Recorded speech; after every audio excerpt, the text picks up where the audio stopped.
하나님 말씀 베드로전서 1장 1절로 2절 말씀 같이 함께 합독합니다. 예수 그리스도의 사도 베드로는 본도, 갈라디아, 갑바도기아, 아시아와 비두기아에 흩어진 나에게 곧 하나님 아버지의 미리 하심을 따라 성령의 거룩하게 하심으로 순종함과 예수 그리스도의 피뿌림을 얻기 위하여 택하심을 입은 자들에게 편지하노니 은혜와 평강이 너희에게 더욱 많을지어다. 아멘. 같이 한번 읽어보겠습니다. 우리는 택함받은 나그네입니다. 우리는 택함받은 나그네죠. 우리 백수연 전도사님이 우리 교회에서 참 열심히 하고 어려울 때 왔다가 한국에 가서 이렇게 큰 교회, 대형 교회 이제 수석 부목사님이 되시고 10년 만에 강산이 변해서 왔습니다. 우리 다 같이 할렐루야 하는 마음으로 박수로 환영하겠습니다.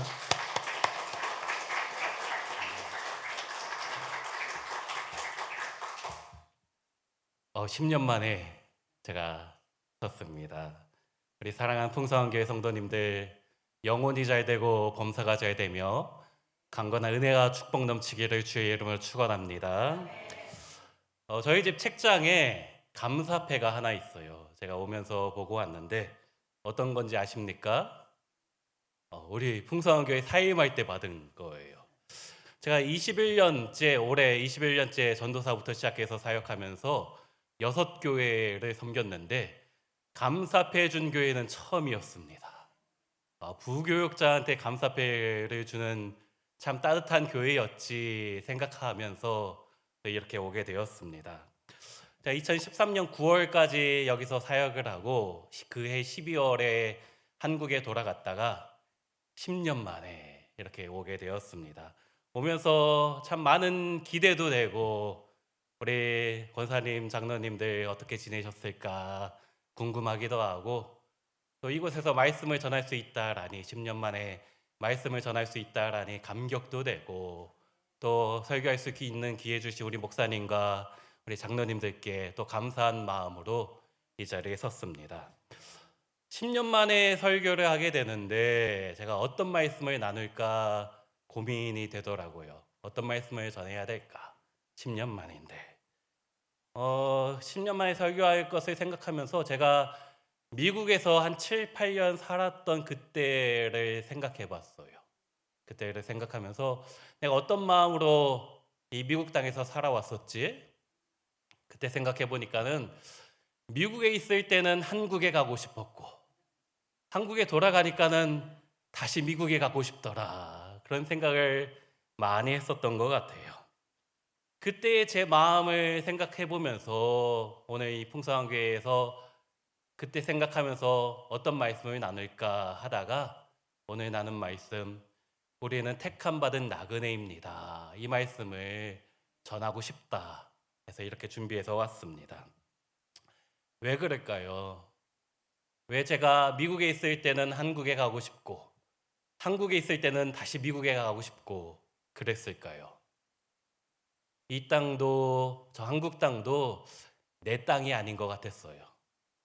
내가 이곳에 살아가지만 이 미국 땅에 살았지만 왠지 내 고향이 아닌 것 같고 또 한국에 가니까 그렇다고 해서 그 땅도 내가 살만한 곳이 아닌 것 같고 우리 성도님들은 어떠십니까?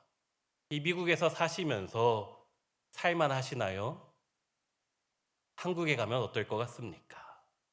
이곳에 미국에 계신 분들 영주권이 없어서 걱정하는 분이 계실 거예요. 또 영주권 받고 시민권도 받지만 그러나 잘 살 줄 알았지만 한편에 마음에 있는 허전함이 있지는 않으실까? 아메리칸 드림을 꿈꾸면서 이곳에 왔는데 역시 미국이 좋다 하시는 분도 있겠지만은 잠시 이야기하면서 우리 목사님과 이야기하면서 잘된 분들이 많다라는 이야기 듣고 너무나 감사가 되더라고요. 미국 땅에서 참 좋다라고 하는 분도 있겠지만은 그렇지 않은 분도 계실 것 같습니다. 허전한 마음, 공허한 마음, 한편으로는 잘 먹고 잘 살아가지만 무엇인가 빈 마음이 있지 않은가, 그런 생각을 하면서 이 말씀을, 우리는 택함 받은 나그네입니다 라는 말씀을 전하고 싶어서 준비하였습니다. 우리 성도님들이 가장 좋아하는 여자 연예인은 누구실까요? 우리 옆에 아내가 계시면 대답하시면 안 됩니다. 가정의 평화를 지키셔야지요. 저는 고소영 씨를 좋아합니다. 무슨 목사님이 고소영 여자 연예인을 좋아하나 생각하시겠지만, 좋은 걸 어떻게 해요? 좋은 걸 어떡합니까? 오늘 본문이 베드로전서인데 베드로전서에 별명이 하나 있습니다. 신약 성경의 욥기입니다. 베드로전서의 중심 주제가 고난이기 때문이에요. 베드로전서가 5장까지 있는데 1장부터 5장까지 되는 중에 고난이란 단어가 15번이 등장하고 고난과 비슷한 시험이란 단어도 2번이 나오고 있습니다. 우리 성도님들의 삶에 고난과 시험이 있을 때 우리가 어떻게 살아가야 될 것인가를 말씀하고 있는 것이 이 베드로 전서라는 것이지요. 고난이란 단어만 많다라면 우리가 살기 힘들겠지만, 하지만 이 베드로 전서를 보면은 소망이란 단어도 많이 나타납니다. 14번 등장하고 있어요. 또 베드로 전서에 빈번하게 나오는 단어가 영광과 즐거움, 영광이란 단어와 즐거움이란 단어가 합쳐서 26번이 나오고 있습니다.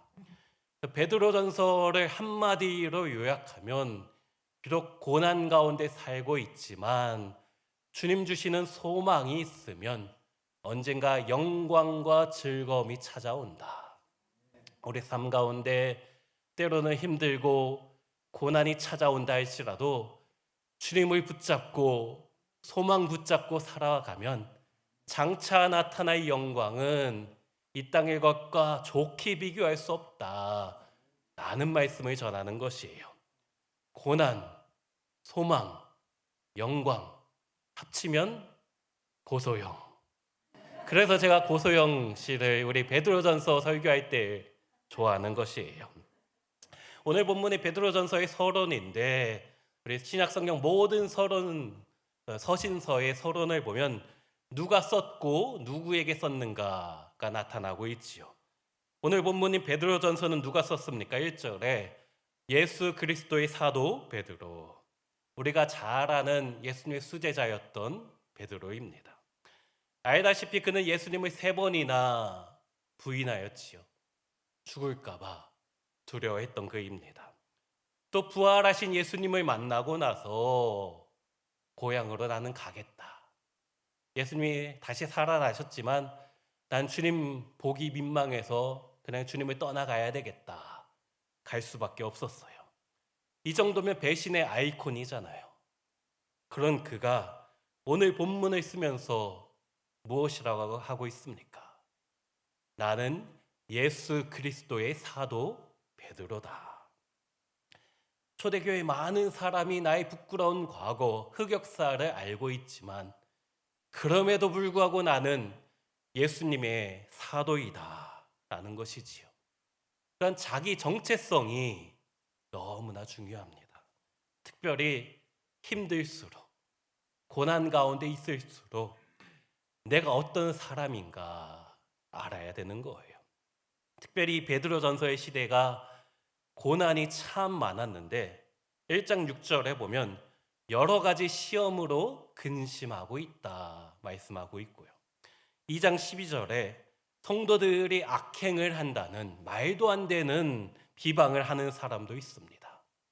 2장 19절 보면 부당하게 고난을 받고, 3장 16절에 심지어 크리스찬이 선행을 행한다고, 착한 일 한다고 욕하는 사람이 있다라는 거예요.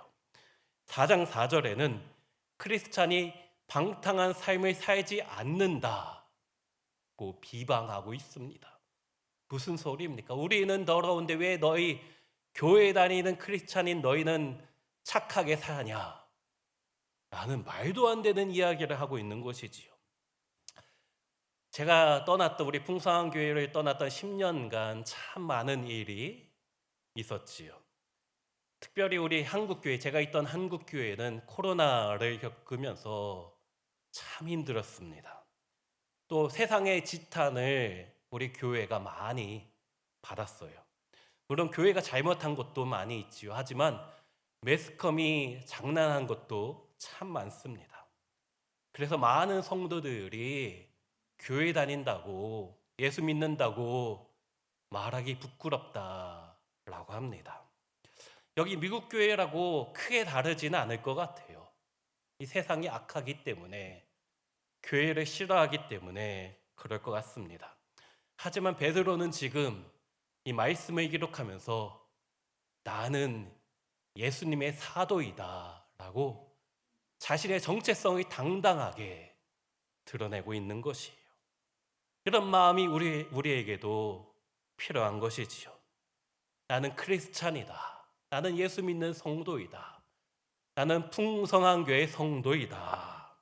오늘날 때로 교회의 잘못으로 세상의 지탄을 받지만 또 부당한 비방을 받는 것이 더 많지만 그럼에도 불구하고 나는 예수 믿는 성도이다 라고 자신 있게 이야기할 수 있는 우리 풍성한 교회 모든 성도님들 되시기를 축원합니다. 베드로가 기록한 서신인데 누구에게 썼는가가 더 중요해요. 1절 하반절에 본도, 갈라디아, 갑바도기아, 아시아와 비두니아의 흩어진 나그네. 흩어진 나그네.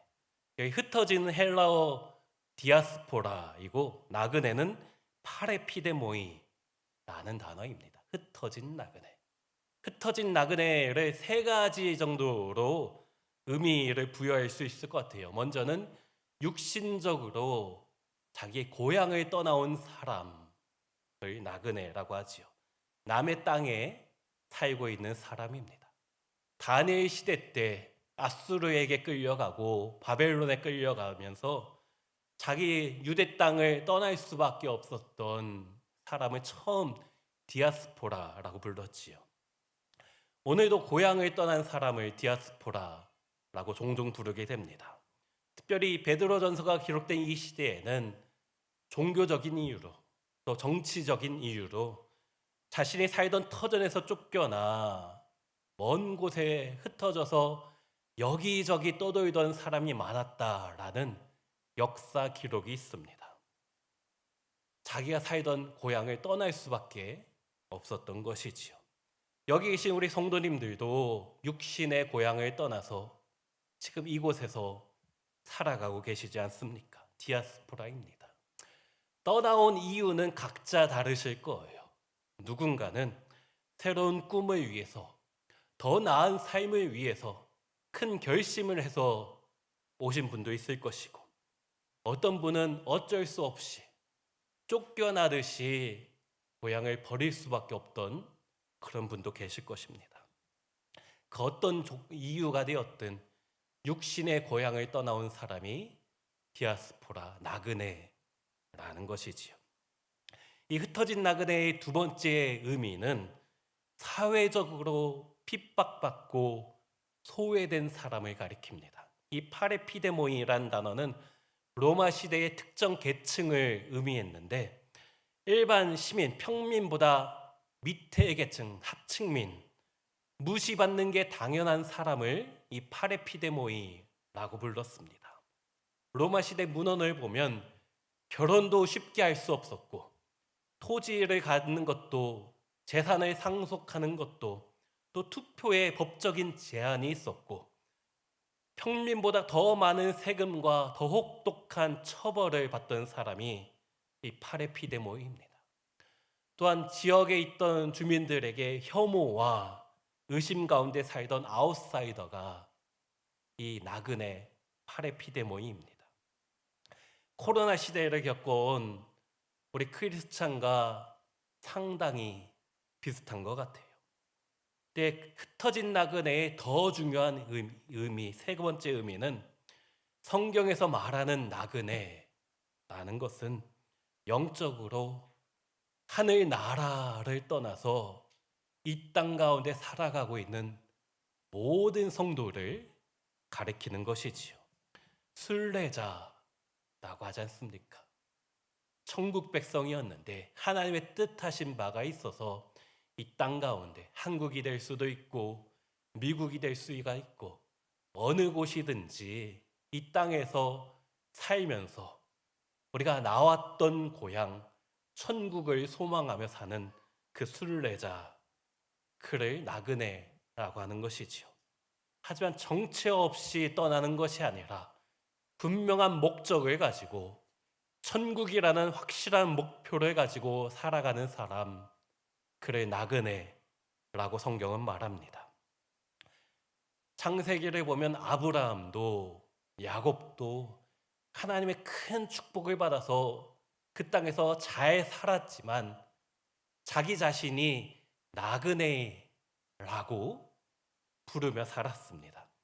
이 땅은 나의 영원한 본향이 될 수가 없고 장차갈 본향이 있다라는 것을, 큰 물질을 받았지만 하나님의 축복을 받았지만 그럼에도 불구하고 잊지 않고 살았던 것이지요. 히브리서 11장 보니까요, 이 사람들은 다 믿음을 따라 죽었으며 약속을 받지 못하였으되 그것들을 멀리서 보고 환영하며 또 땅에서는 외국인과 나그네임을 증언하였으니 그들이 이같이 말하는 것은 자기들이 본향 찾는 자임을 나타냅니다. 그들이 나온 바 본향을 생각하였더라면 돌아갈 기회가 있었으려니와 이제는 더 나은 본향을 사모하니 곧 하늘에 있는 것이라.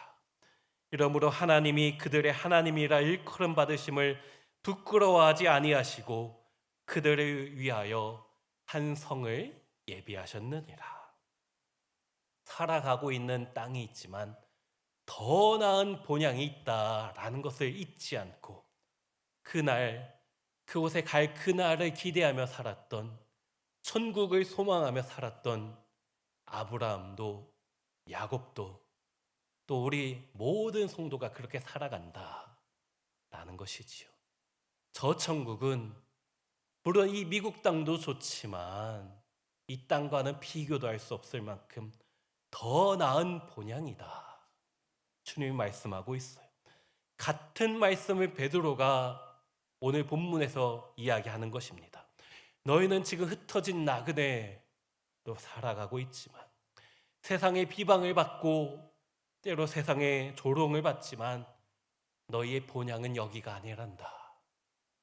너희 진짜 고향은 이곳이 아니기 때문에 이것이 너희의 진정한 소망이 될 수가 없다 말씀하는 거예요. 사랑하는 우리 풍성한 교회 성도님들, 코로나 팬데믹을 지나면서 많이 힘드셨지요.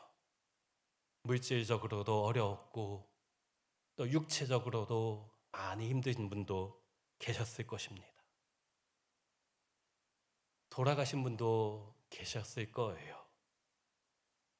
특별히 우리 자영업 하시는 분들 오래된 불경기로 인해 많이 힘드셨지요. 너무나 고통스러우셨을 것입니다. 제가 있던 한국교회에도 자영업 하시는 분들 참 많은 분이 문을 닫았고 또 직장 다니시던 분들도 어쩔 수 없이 퇴직할 수밖에 없던 분도 참 많았습니다. 여기 미국에 계시던 분들도 얼마나 힘드셨을지 충분히 상상할 수 있습니다. 너무나 힘들지만, 너무나 고통스러웠지만 주님이 하시는 말씀이 무엇이라고요? 이곳은 너희의 영원한 나라가 아니란다. 그렇기 때문에 이 고난은 반드시 끝이 있단다. 주님이 말씀하시는 것입니다. 너희는 천국을 잠시 떠나 이 땅에 살아가고 있는 나그네이기 때문에, 이 세상에 속한 사람이 아니기 때문에 때로는 비난을 받을 수도 있고 때로는 너무나 힘들게 살아갈 수밖에 없지만, 그러나 이곳이 너희의 진정한 고향이 아니기 때문에 잠깐은 힘들지만 또 코로나 겪으면서 너무나 괴로웠지만 돌아갈 곳이 있음을 기억해야 된다. 베드로가 말하는 것이에요. 이 흩어진 나그네에서 흩어진 이 디아스포라라고 했지요. 디아스포라는 디아와 스포라라는 두 단어의 합성어입니다. 디아는 뭐뭐 때문에, 뭐뭐 때문에.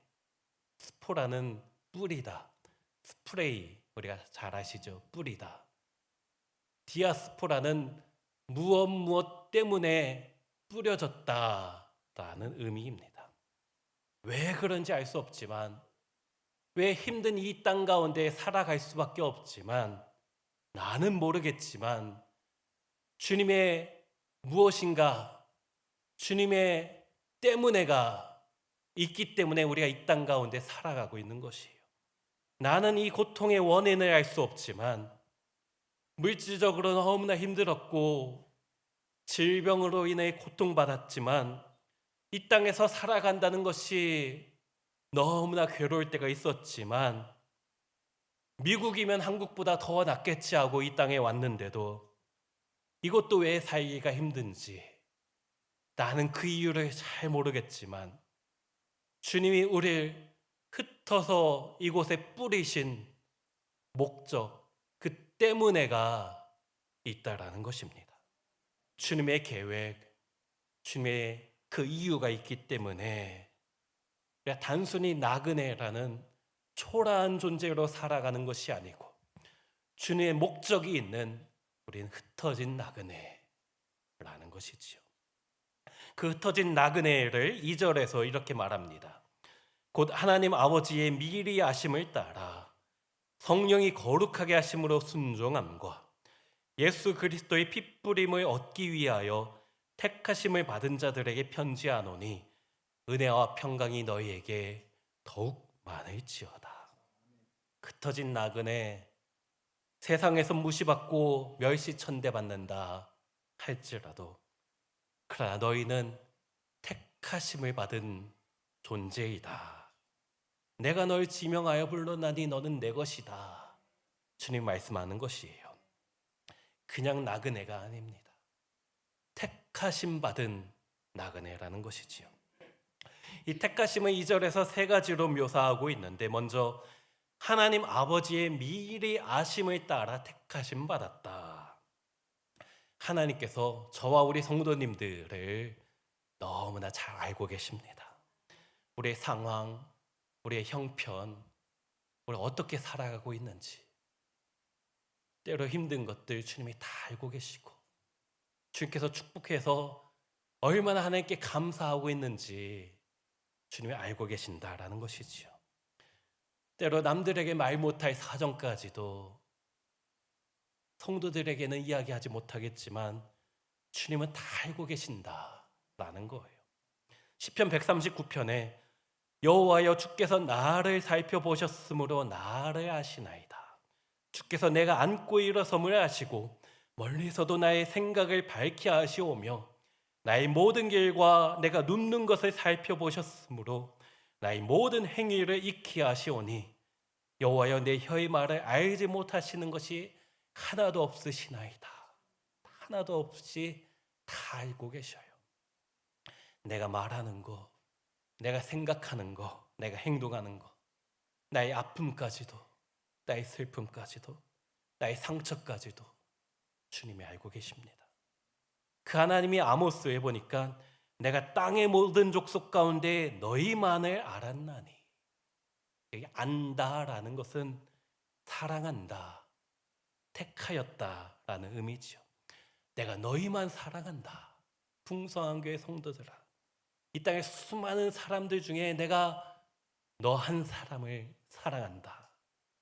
믿으십니까? 그러면 되는 거예요. 주님이 아시면 되는 것입니다. 또 택하심 2절에 보니까 두 번째로 성령이 거룩하게 하심으로 택함 받았다 말씀하고 있죠. 데살로니가후서 보니까 주께서 사랑하시는 형제들아, 저와 우리 성도님들을 가리키는 것이지요. 우리가 항상 너희에 관하여 마땅히 하나님께 감사할 것은 하나님이 처음부터 너희를 택하사 성령의 거룩하게 하심과 진리를 믿음으로 구원을 받게 하심이니 성령이 우리를 택하셔서 거룩하게 하신다 말씀하고 있어요. 결국 구원받게 하시고 결국 하나님 백성 되게 하신다라는 것이지요.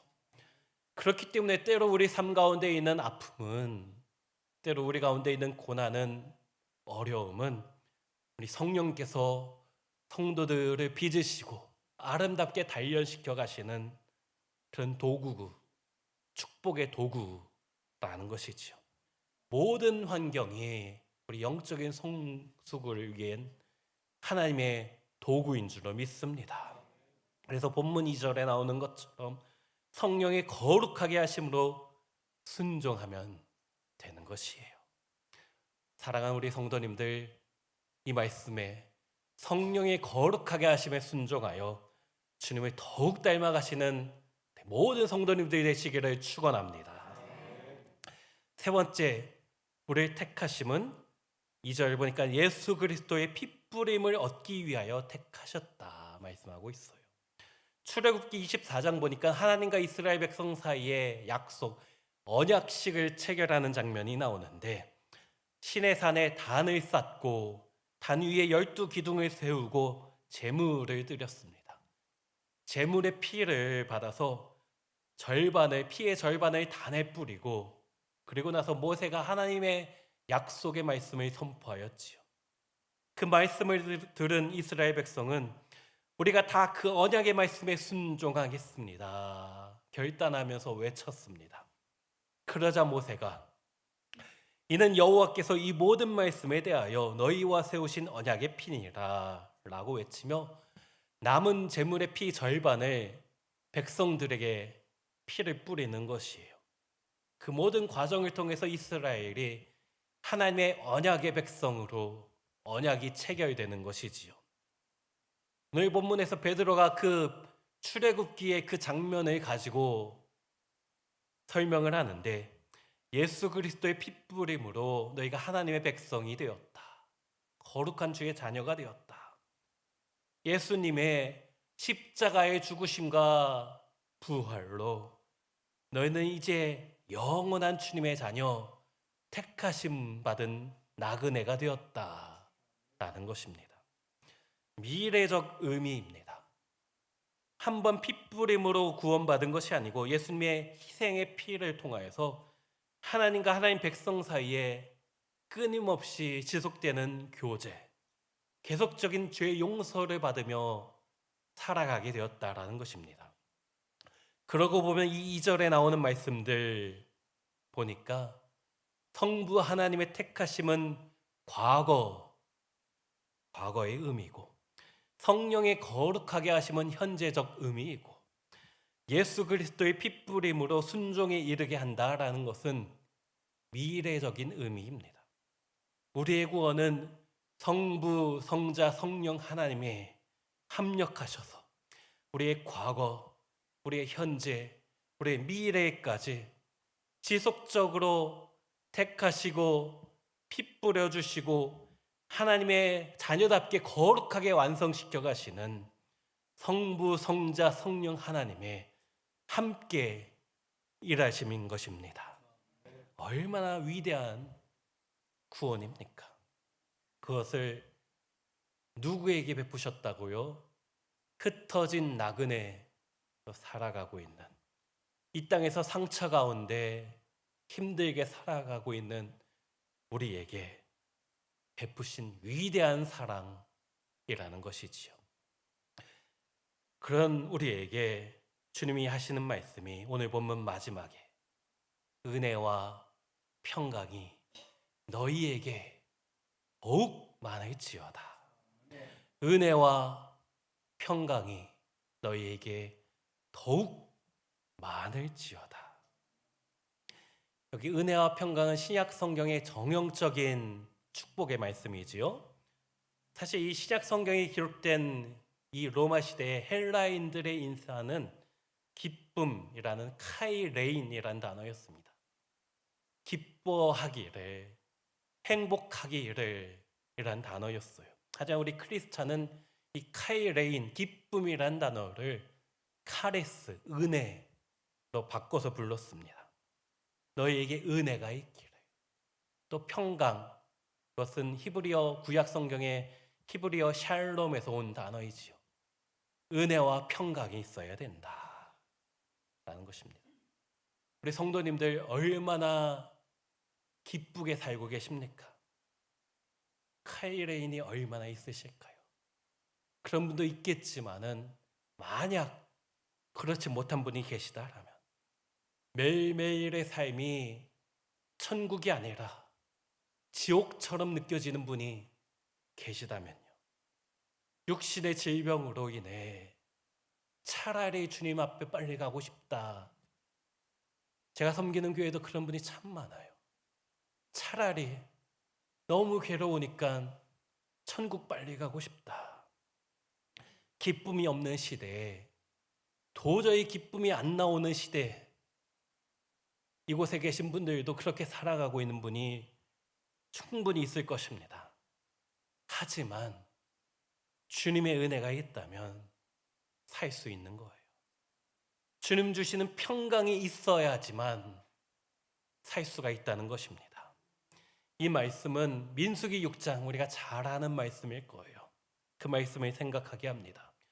여호와는 내게 복을 주시고 너를 지키시길 원하며 여호와는 그의 얼굴을 내게 비추사 은혜 베푸시길 원하며 여호와는 그 얼굴을 내게로 향하여 드사 평강 주시기를 원하노라.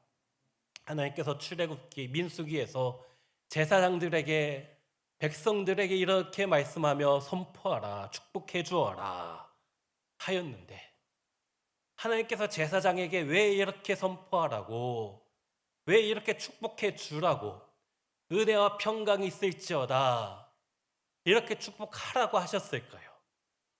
그들 앞에 민수기니까 그들 앞에 광야가 있었기 때문이에요.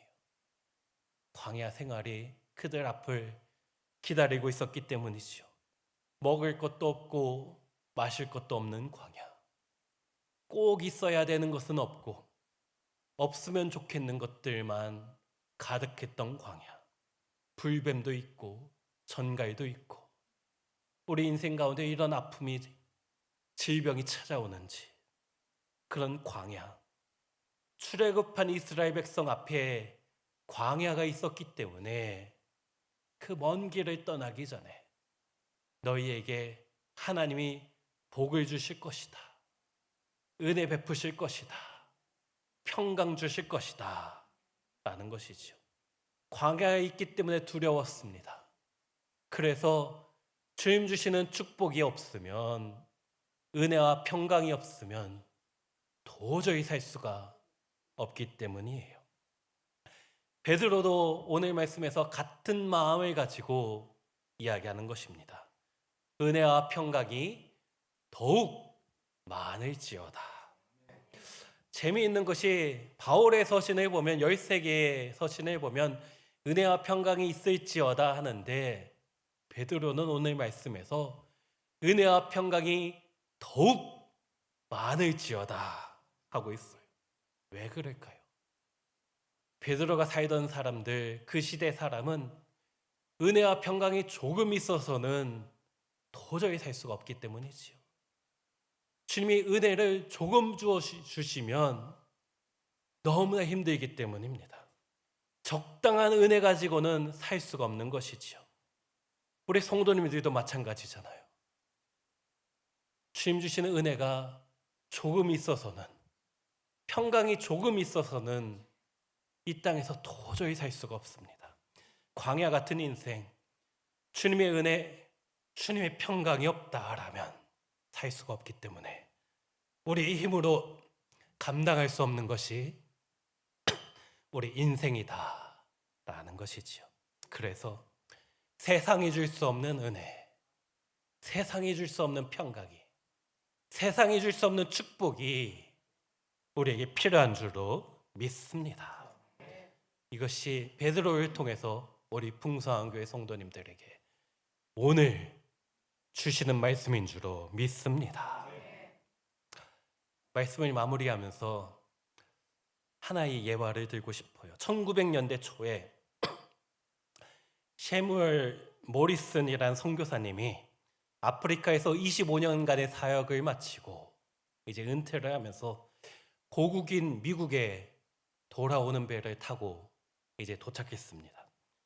그 배에는 마침 휴가를 맞이해서 3주간 아프리카에 사냥을 갔었던 루즈벨트 대통령이 타고 있었지요. 배가 뉴욕 항구에 도착하자 수많은 인파가 대통령을 기다리고 있었어요.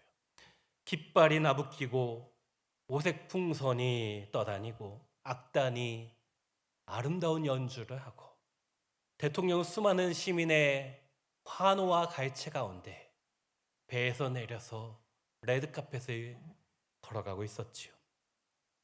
대통령 일행이 다 내리고 나서 이 세뮤얼 모리슨 선교사님도 배에서 내렸는데 아무도 맞아주는 사람이 없어요. 아무도 그를 기억해주는 사람이 없어요. 전혀 환영하는 사람도 없고 악기를 연주해주는 사람이 없어요. 왠지 서글퍼졌지요. 주님, 저 대통령은 3주간 놀다 왔는데도 이렇게 많은 사람이 환영해 주는데 나는 뭡니까 주님? 나는 25년간 아프리카 영혼을 위해 나의 젊음도 바치고 나의 건강도 바치고 심지어 살아가는 아내까지 그 아프리카 땅에 묻어두고 왔는데 나는 뭡니까? 나를 위해 박수 쳐주는 사람 하나도 없네요. 주님이 그의 마음에 잔잔한 음성을 들려주셨습니다. 아들아, 너는 아직 집에 돌아온 것이 아니잖니.